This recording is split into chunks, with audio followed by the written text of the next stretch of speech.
Well, thanks, Bradford. Hi, everyone. My name is Nicholas Stabenow Schneider. I'm alcoholic. Um, Gosh, do you guys think there's something wrong with Tina? She seems so low energy. She just doesn't seem very enthused today. I don't know what's going on with Tina.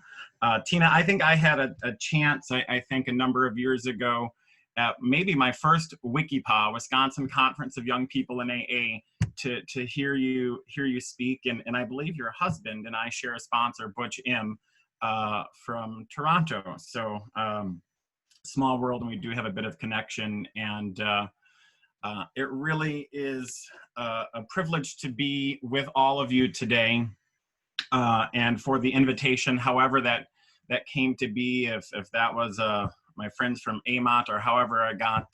Tina said there's some fabulous speakers from the Midwest. I'm not one of them, so but you're going to be stuck with me for the next hour anyway. So it just really is a privilege to be here. And I was listening to Kim's talk before lunch, and I'm glad there was a little break between the two. So maybe you've forgotten about how great she was, and will give me just a little bit of grace. And as I share my experience, strength, and hope. And I also want to just, and not that it's right or wrong, I really want to thank those of you that are able to have your cameras on, so I can see your eyes, and I can see your face, and I can see the power of God in you today. And there just seems to be some power in that for me, and that ability to, even though we are not together, I can feel like I'm together as I look at you, as we share and hopefully make a connection. And also that way I know if I'm really bombing, and I can try to change it up a little bit if you're zooming out. So I have not. I've participated in a number of meetings, and this is my first time sharing my story, kind of post-COVID. And I will tell you, I think, I know I have. This has been a spiritual experience, and I'm a different person today than I was in early March. God has entered my heart yet again, or even more deeply, or removed some of the stuff that's been blocking, and the relationship is deeper. And I've been forced, not because of great virtues that I have, but I think out of necessity to survive, I've been forced to grow, and that has changed me. And I also wanted to take just a moment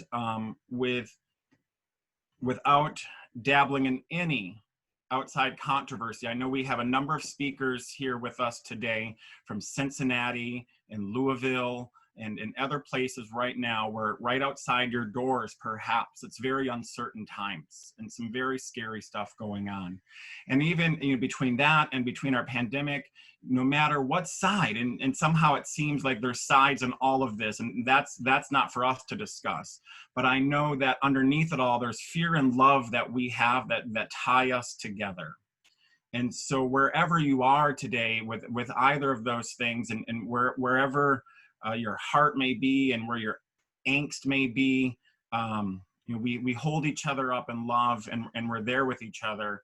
And I don't know, for me, I'm so thankful that I have a physical allergy to alcohol, that on February 1st of 2009 brought me to Alcoholics Anonymous, that has given me tools to live life on life's terms. And in that process has removed the desire to drink, which I thought I was just coming here to deal with alcohol, and I've been given so much more. It was never my plan. It was never my plan to join you folks of Alcoholics Anonymous. I mean, as I look at you, I mean, if you when you get out of treatment and they say, here you go, this is the group of people that's going to save your life. Whoa, really? This group of people? I don't think so. They have the answer. But I think pain made it so. Pain made it so that I was desperate enough to end up in a meeting of Alcoholics Anonymous. So again, it wasn't the plan. On January 31st of 2009, I was stumbling around downtown Minneapolis, First Avenue in Hennepin. It was, late at night. I was as drunk as you could be, and it wasn't snowing, but it was snowing, if you know what I mean. And I was a hot mess. I was a hot mess, and I was walking around downtown asking people if they wanted to party. That was my famous pickup line. I had lived in Milwaukee for 10 years, and I would pull my car over and ask anybody on the side of the road, want to party? And they'd get in my car. One time that worked out so well, I had 2 cars stolen from me in a 12-hour window. Insurance company loves me. And the fact that I'm able to have insurance today is a miracle in itself. But that night, downtown Minneapolis, I'm asking people want to party. See, I had one friend left. One friend left that I'd gone up to visit with, and I was living back in Eau Claire, and mommy and daddy's basement, where every 30-year-old loves to be, is mommy and daddy's basement, because I had come back to Eau Claire to get my act together after becoming homeless in Milwaukee, even though I didn't know I'd become homeless in Milwaukee. But, finds out what I learned in Alcoholics Anonymous: if you can't pay your bills and you're squatting in places that you're not self-supporting, that's homelessness. I prefer to say staying with friends. Sounds better. So I was back in Eau Claire and went to see my last friend that I had left. I didn't need a social media at the time because there was nobody that wanted to be social with me. So I went up to Minneapolis, and that didn't go right. Apparently, an alcoholic of my type, if you end up doing an 8-ball of cocaine at a laundromat with no vodka, you get irritable, restless, and discontented. And I was at that laundromat and had done a lot of drugs and no alcohol to drink. And I was irritable, restless, discontented. And then my last friendship came to a screeching halt, and I was able to get my hands on some vodka and drank a lot of it, and stumbled around downtown First Avenue, downtown Minneapolis, asking people if they wanted to party, and nobody wanted anything to do with me, and nor should they have. I was a user and taker, and I took from everybody and I used everybody, and people could recognize that night. And I had a moment. I was a devout, militant atheist. Self-proclaimed. I didn't even know what that meant, but I don't know if any of you alcoholics are like this. See, I sometimes have strong opinions on things that I have no experience with. And although I had really never been to church or been religious, I had very strong views against religion. Was that a 13th step I just seen, Tina? I don't know. Was that a little kiss there in the room? Little 13th step going on in Tina's AA meeting there. I love it. Good stuff. So I had this strong opinion about religion, even though I had no experience with it. And so I called myself an atheist, but I had this moment when I was stumbling around, and perhaps today I would call it was just a sliver of grace, where I could see myself truly and honestly for the first time. Our book says the alcoholic life becomes the only normal one, and we cannot differentiate the true from the false. Something happened in that moment, and I was drunk as drunk could be, but I saw myself truthfully for the first time. And I knew in that moment that was as good as life was going to get for me. It wasn't going to get any better than bouncing around downtown, begging for a place to party, begging for someone to hook up with, looking for a little bump, looking for a little snort of something to drink. And I knew it wasn't going to get any better than that. Now, I didn't go running off to Alcoholics Anonymous at that point, and I didn't want to become, a virtuous guy. But what I did want to do is my focus shifted from wanting to party to just finding a safe place to sleep.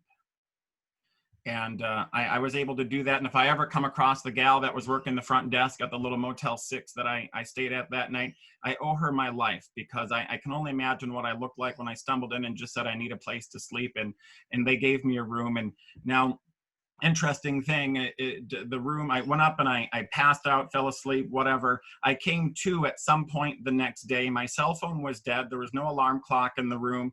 And when I went out to my 1998 Hyundai Accent that had dried puke crusted all over the passenger seat that had been there for 6 weeks, I didn't have a radio or a clock that worked in that car. So I didn't know what time it was. And I just started to drive home. And Minneapolis is a little over an hour from home for me. And I began to have that drive home after having had what I would today call the spiritual experience the night before. And I don't know if any of you alcoholics are like this. I began to wonder if I had not overreacted. I began to wonder that if I hadn't made too big a deal about this alcohol issue, and that perhaps yet I still, with a little bit more muster and a little bit more determination, I could figure out this alcohol game. Because I had tried. I mean, I think, you know, most of us don't wake up our first time of getting a little bit of pain of drinking and say, I'm going to AA. Right? Many of us have tried a lot of things to control and enjoy our drinking before we get here. And I had done that, and I'm driving back and I'm thinking that maybe there's another way. And for me, thankfully, I ended up having a seizure from alcohol withdrawal and ended up in a hospital about a half hour from my hometown. And when I came to, the doctor was standing above me and I just said, I need help. Call my parents and they'll know what to do. And I ended up in a detox for 7 days, flopping around like a fish on a dock, falling in love with the black therapy cat that was there that I would later learn actually wasn't there. It was just a hallucination, or so they've told me. And my counselor happened to be a member of Alcoholics Anonymous. And he did a presentation on the doctor's opinion, Dr. Silkworth. For me, the most important man in my life. Although I've never met him, he saved my life. Because Dr. Silkworth explained to me and helped me understand that I was alcoholic. And that had never occurred to me before. I didn't know. I just simply didn't know. I knew I was a drunk. I knew I couldn't handle my drinking. I knew I was a hot mess. I knew all of those things. I didn't know that I had a body that reacted differently to alcohol than the average temperate drinker. I didn't know. No clue. But as that counselor, who was an AA member, walked through that process of what that allergy looked like, and I re-examined for myself. He didn't tell me. Nobody told me. I re-examined for myself what my drinking looked like. I could not argue with the fact that when I took a drink of alcohol, I had little to no control over how much I was going to drink. And in that moment, I knew I was alcoholic just as sure as I knew I was left-handed. Right? And I don't run around trying to be right-handed. I know I'm left-handed. Well, I did try being right-handed one time, but that didn't work out so well. Now, when I share that joke in a meeting of Alcoholics Anonymous and present, there's a very slow laugh that begins to build as it goes over the room as they realize what I'm talking about. So I'm just going to assume that some of you got it and some of you are going to, be asking your friends a little bit later. So I knew in that moment that I was alcoholic just as sure as I knew that I was left-handed. And again, that didn't save me. That didn't get me rushing out the door to Alcoholics Anonymous. But what it did was alleviate me of some shame and alleviated me of the struggle of what is wrong with me. Why can't I control my drinking? And it gave me some hope because some other people were coming into that treatment center. And God, they were annoying. I don't know if any of you guys were in treatment and had members of Alcoholics Anonymous come in happy and joyous and laughing, as you're, shuffling in your, your scrubs and your little blue slippers with little, footies on them. And these AA members are coming in and sharing their story. That just makes you want to puke. And there was this one guy named Roger. And Roger was super annoying. Roger would bring lifesavers. And Roger would be like, AA meetings are like lifesavers. And I just, Roger, what you can do with that lifesaver is what I thought. And Roger came every day and he'd been going to AA for 25 years. And I thought, what a slow learner Roger must be. Well, I'm so grateful for people like Roger. right? Roger's no longer with us. He died sober here a few years ago, but Roger was an inspiration, and later on in reflection taught me what my job as a recovered member of Alcoholics Anonymous is to continue to go to meetings, to welcome newcomers, to continue to carry the message of hope and recovery into treatment centers and jails and institutions, right? Roger taught me that when I didn't even know I was learning. And I was getting ready to leave that treatment center. My counselor really wanted me to go to this AA traveling potluck. Oh, we love our potlucks in Alcoholics Anonymous, don't we? I don't know. I mean, even without the potlucks the last 3 months, I've still found a way to put on about 15 pounds, but that's because I guess I'm just doing my own every day. But we had this potluck, and it was, bring a dish to pass. I didn't know what the hell that was, and I just wasn't going to go. I wasn't going to do Alcoholics Anonymous. I thought I was 30 years old. I was far too gay and far too fabulous to be a member of AA, and there has to be a different way to get sober. There has to be something else that we can do.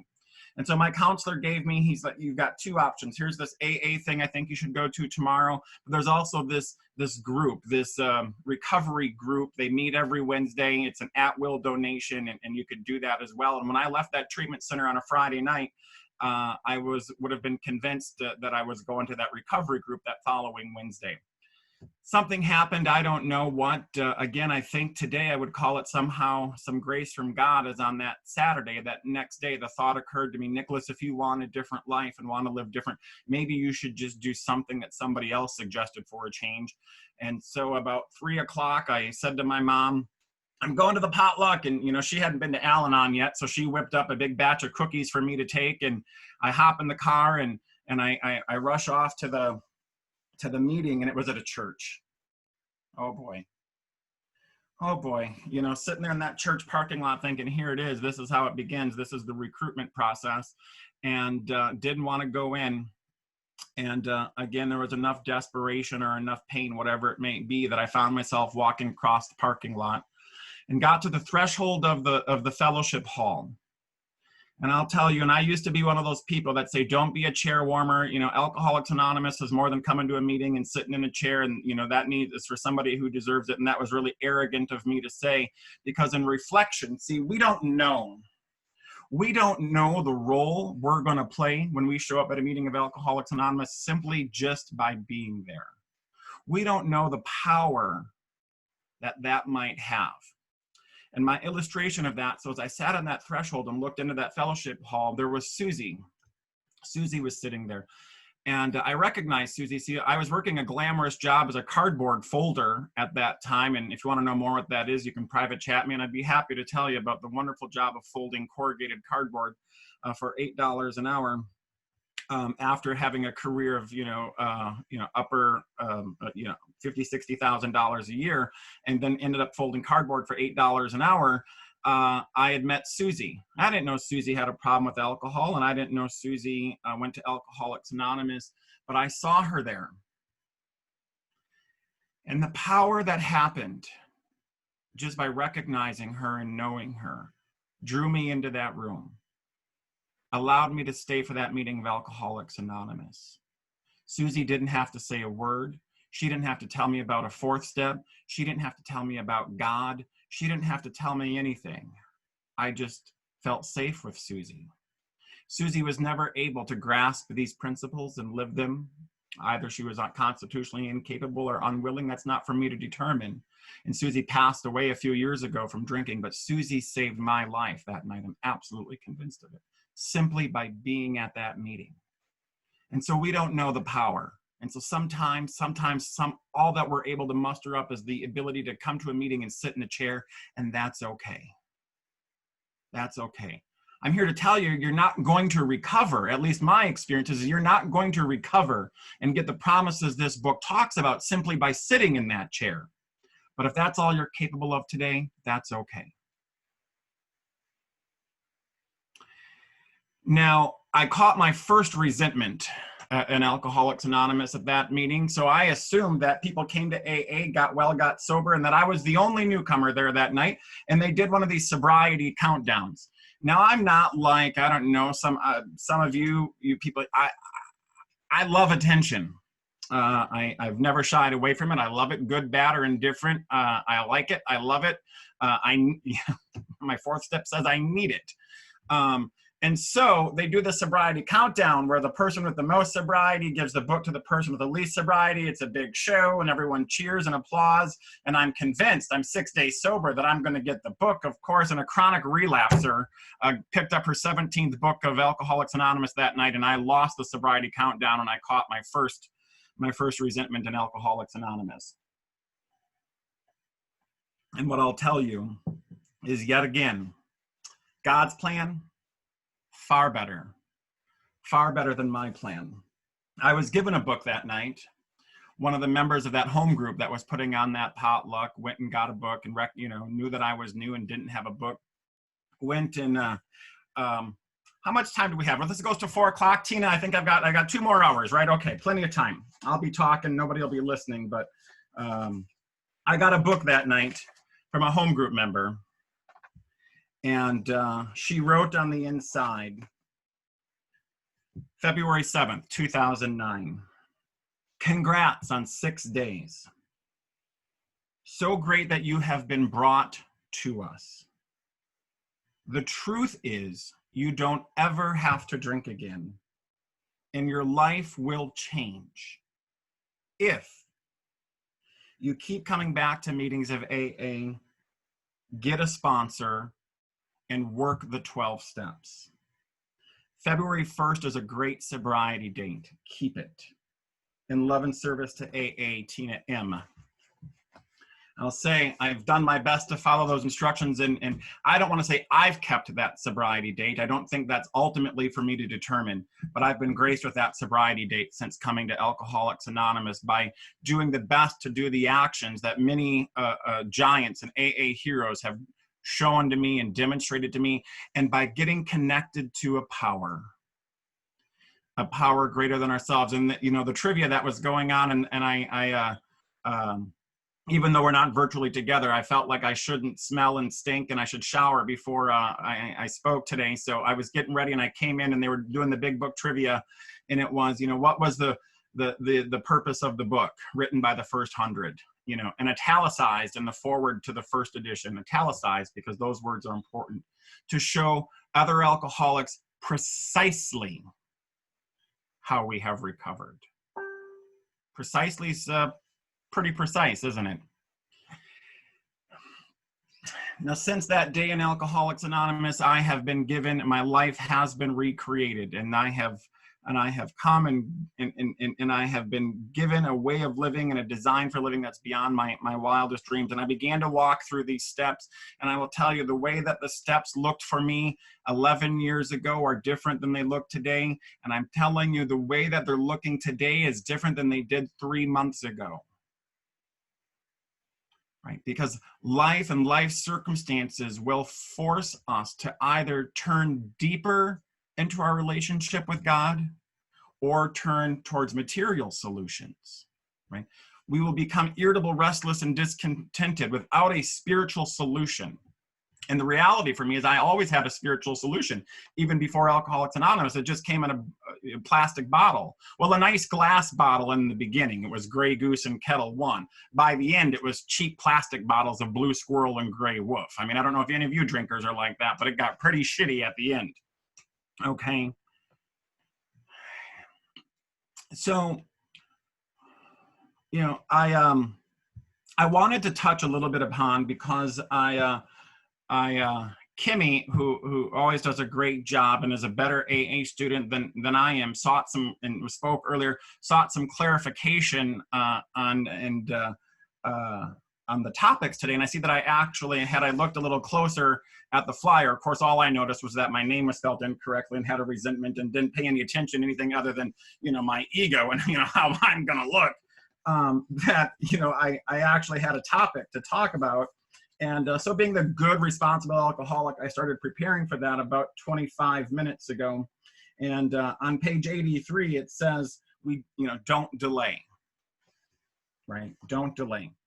And which is talking about our 9th step promises. And but really, it's about every spiritual action in this program. I mean, if there's a theme in this book that I think that is most prevalent, is this theme of right now, right, present, in the moment. And it uses different words. It'll say continue, immediately, now. All of those things point to like right, because it really is the only moment we actually have. But for us alcoholics, we're rarely there. We're rarely in now, right? We physically may be here, but I'm in yesterday or I'm in tomorrow, and it wasn't good enough, and it's going to be worse tomorrow, is where I'm thinking. That's where I like to live, and I completely miss what's happening right now. And so I can't delay on anything, right? If I want to have access to this power from God, I can't delay anything. I can't delay on prayer. I can't delay on meditation. I can't delay on inventory. I'm going through the steps again with my sponsor for the first time since I initially approached them. And I told him, I said, I'm a 10th step guy, right? I haven't done a second written inventory since the beginning because I'm a 10th step guy. And then we laughed because the book says we have one opportunity to do a 10th step, right? Immediately. If I don't take action on it immediately, guess what? It's no longer really a 10th step, right? And well, that was mind-blowing to me. How could that possibly be? I could do it an hour later, 2 hours later when I retire at night, right? No, the book says immediately. And well, that was interesting. And so as I sat down to do another written inventory, my fingers were bleeding. Smoke was coming out of the laptop because the stuff was just flowing out far faster than I realized it could possibly be. Whoa, right? This spiritual journey really is something. But I want to talk about the power, the power of our amends process. And when I really think that is when we begin, as the book says, how we begin to truly connect with God. For me, I connect with God by connecting through all of God's children. And when I'm separated from God's other children, I can't be connected to God. And so when I have this list of inventory, or this inventory list and this 8-step list of people that I've harmed in places and things, right? It's that I am afraid of, I don't want to approach, that I want to avoid, right? If I want it or not, that blocks me from power. That blocks me from God by having that live within inside of me. And the only way to let that power begin to flow is to begin removing those barriers by making amends to you. And we love to tell ourselves, we love to say, I make amends to make this relationship right, and hopefully I get a good outcome, and you smile and we laugh and we love and we become best friends and we move on. And oftentimes that happens, and that's great. I make amends so I can recover, so I can grow closer to God. And so oftentimes too, alcoholics are undisciplined, and once we recover, we'll let God discipline us. But until we have that relationship with God, sponsorship is key and vital. And thankfully, I had strong sponsorship when I started making amends. And so this little story I'm going to tell starts with a good friend that I had, and she and I had been good friends. We lived in Milwaukee, worked in the same restaurant together. We had traveled together, super strong relationship. And she abused alcohol and drugs, and one of the last times we were together, I put my hands on her in front of her daughter. And I'm not a violent person. I like to fight with my mouth, not my hands. But that night I put my hands on her. And it doesn't matter the reason. I could justify it a million reasons why in the whole situation, but it didn't matter. It scared her to the core, and we didn't speak after that. And that was 2 or 3 years before I got sober. And when I started working in my amends list, she was certainly on that list. And I didn't have a way to get a hold of her. I didn't know her phone number, and social media and access to that wasn't as strong as it was. But I'd come across an email address, and I'd sent her an email with sponsored direction that just very briefly described what I was doing and why I was doing it. No reply. No replying.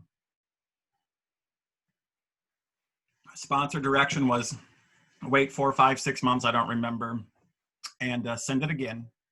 And I did that a few times, right? I would send it, no reply, wait, and I would send it again. And one day I got a reply back. And we began to have a conversation. We had a nice little chat. And that relationship was restored. But through that amends, I was able to get in touch with my employer that we shared together when I worked for a restaurant group in Milwaukee. Now, I don't know about some of you, but I was a creative and employee, and they didn't value me enough. And I was really good at what I did, and they didn't pay me what I deserved. So I gave myself bonuses. I gave myself raises.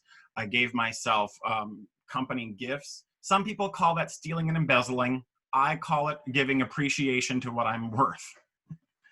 And it was tens of thousands of dollars. This was a family-owned restaurant group, amazing people, incredible people. And through my amends with my friend Jackie, I was able to get in touch with the owner of that restaurant, right, to do a personal face-to-face amends. And I drove to Milwaukee, and I sat and I had breakfast with the owner of that restaurant group. Now, when I worked for this restaurant group, they had 4 or 5 restaurants, and it was 10 years later, and they had 25, 30 restaurants. The owner is a very busy guy, but he took time to meet with me, and we sat and we had breakfast together. And we sat across from the table from each other, and I put it all out there. Everything that I had done as an employee and everything that I had taken, not just from him, but see, because when I stole from him, I stole from every employee that worked for them. I put all of their livelihoods on the line. I harmed every single employee in that restaurant group. And we had a good chat. And with tears in his eyes, he looked at me and said, "Nicholas, I'm so proud of what you're doing. I only ask one thing." He's like, "I've got plenty of money. I don't need my money back. I just ask one thing. If I have someone that ever needs help, can I give you a call?" Now, there's 2 parts of the story. So this last February, I was in Phoenix, Arizona, watching an Al-Anon friend of mine get married. It is possible. SIAs can be friends with Al-Anons. I was watching her get married, and I came into contact with a chef that I had worked with at that restaurant group, who I had spoken to a number of years ago when that owner of that restaurant had called and asked for some help. And this guy was 6 months sober, now living in Phoenix with his brother, because of the connections and the relationship and of that amends process. A year ago, that restaurant owner passed away. And I had sent a message to his wife, who I had gotten to know, and sent my condolences. And I shared the story with her of when I made the amends with him, and said what a remarkable guy he is. He inspires me. He lives this spiritual life because it's in his heart, not because he was forced out of alcoholism. I shared that story with her. And here about 6 months ago, she reached out to me and said, "Nicholas, I've got to speak at this gala event. There's a couple of thousand people there, and they asked me to do it, and I had committed to it, and I can't get going. I don't know. It's too hard to talk about him. Can I share the story? Can I share the story of your guys' conversation of when you made amends to him, and can I share that with the audience?" And I said, "Jennifer, I'd be honored to have you to share that. If it's helpful in any way, absolutely. Please let me know if there's anything else you need." So she shares the story, and she sends me the transcript of what she said. Now, when I got fired from that restaurant group, my last day of employment there, I may have come into work a little intoxicated, a little bit inebriated, and it was a busy day. The restaurant was crazy and hectic, and we were a high-end, expensive restaurant, and things weren't going so well. And one of the customers had complained that her pasta was cold. Now, I don't recall doing this. Again, I found this out when I made amends to the owner of that restaurant, but apparently I looked at her, stuck my finger in her bowl of pasta, pulled it out, and said, "Seems hot enough to me." Now, as a server, if any of you have ever worked in the food business, right, that's something we would love to do. And apparently I did it, but I was blacked out and I don't remember doing it. So I missed out on that whole experience. But when I found out, right, I have no idea who that woman is, never could have put her on my 8-step list. But when Jennifer, when the widow of the restaurant owner sent me the transcript of what she said, there it was. This woman was there with her 4 girlfriends celebrating her 50th birthday. And I ruined that for her. I ruined her 50th birthday dinner with her girlfriends. And now I have the ability to get a hold of her and make direct amends. I have the ability to continue to carry the message of Alcoholics Anonymous in a way that I couldn't have imagined possible. That began with sponsorship direction with an amends with a friend that's led me to multiple amends. And each time I do that, I get a little closer to God, a little bit freer, and I get a demonstration of the power of God. The power of God. So when things beyond my control, right? When I find out that my job is being shut down, I can't go into the office, I'm going to work from home, meetings of Alcoholics Anonymous are being shut down, that society is being shut down, right? And it's scary and it's unknown. Because of what I've been taught and shown and given in Alcoholics Anonymous, I now have some faith that the power of God, in no matter what situation, will shine through. And it's really, really difficult to find sometimes. But what I'll tell you, what I've been given, what I've been able to extract from COVID-19, I've been put into a closer relationship with my sponsor who lives in Toronto, and I live in Eau Claire, Wisconsin. We now meet face-to-face a couple times a week. I have welcomed people at my home group, which I'm very proud of, very early on when virtual set up our 7th tradition. And I have to tell you, I'm so proud of this group that's put this on today, that's talking about the importance of self-support in Alcoholics Anonymous, and that we must continue to provide for the entities that have given us our life. Our churches, our clubhouses, our districts, our intergroups, our area, and GSO need our money. It's very easy to turn my Zoom on, sit here for an hour, laugh and have a good time, and head back out and not think about that 7th tradition. It's very easy to sit here, turn my Zoom on, have a good laugh, at a good chat in a meeting and leave, and never look in the chat box for the newcomer. Never scroll through the screen at my home group, virtual home group, and say, who's new here? Who needs help? Who needs the hand of Alcoholics Anonymous? This whole process has taught me a deeper level of intentionality, a deeper level of commitment, a deeper level of participation and showing up, and a trust in God, right? Because 2.5, 3 months ago, whenever this began, I don't know if all of you have this COVID brain, but I can't tell if it's May, June, or January. It's all just kind of blurred together into one long day. So whenever this began, somewhere back in March, had no idea what this was going to look like. And I think in some levels, Alcoholics Anonymous has been busier, active, and bringing people together more so in the last 3 months than we have in the last 80 years. We could not have made that happen, right? That is a God-given thing, right? And yeah, there's a lot of pain and a lot of suffering and a lot of other things happening at the same time. But we can't let the beauty of the forest be diverted by the ugliness of just a few of the trees. And that's not taking away from the pain and the hardship many of us in this room are facing. But God is with us. And this book shows us precisely how to access that power.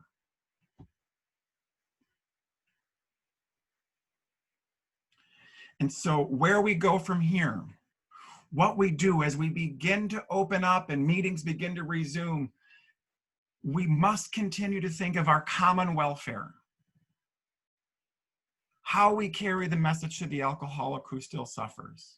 Right? Just as we began getting back online, or began getting online as meetings were shut down and we were worried about the newcomer finding Alcoholics Anonymous. And thank God for our service structure and our district committees and our webmasters and all of those people that serve us that allowed us to get that message out to the alcoholic that still suffers. We must now as we begin to gather in person, not forget those who can't, or it's not safe for them to gather in person. Right? Our common welfare, whatever that looks like for your group and for your groups and meetings of Alcoholics Anonymous. I have no idea where this journey is going to take me. What I will tell you is 11 years ago, I was a club kid. I loved partying. I nearly died in Las Vegas, and I got out of the hospital. And let me tell you, the emergency room in Las Vegas is a trip. I nearly died in Las Vegas only to get out of the hospital and keep on partying. I was always looking for the next fix, the next high, the next hookup, the next whatever I could. And now my day consists of waking up, going up and opening the chicken coop and sitting with my chickens for a while, watching them, roam around and thinking, I've arrived. Sitting in chicken shit, and I'm thinking, I've arrived. Like, I don't know how that's happened. That's not something I could have created, but that's the powerful and loving hand of God. And it's a beautiful thing. If you are new, if you are newer, or if you have yet to access that power greater than ourselves, right? Because I've learned that time does not equal recovery,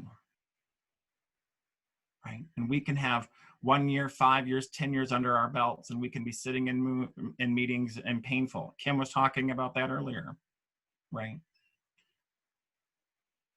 We have each other to lean on. Kim talked about we show up for each other. And sometimes it's important to make sure that we show up and that we're available, right? I don't always know what you need, and sometimes I can get myself into trouble presuming what you need. It's called taking your inventory. But I need to make myself available to say, I'm here. I can help. Here's my phone number. What's your phone number? Right? I love that. Right? I don't like this idea of make sure you got to wait for the newcomer to ask for your phone number. Wait for the newcomer to ask for this. We should be thankful they found their way to the meeting. It's our job to put our arms around them and say, here's what you need. Here's what you need. Here's a book. Give me your number. I'm going to call you tomorrow, or I'm going to call you later tonight and see how you're doing. That's our job. Right? We can't put that on the newcomer. We should just be damn thankful they found us. I could go on and on and on with the miracles that I've been given today. I could go on and on and on with the madness that was before, but we've all been there. We know what that madness is like. That inability to put down the drink longer than a day, a week, a month.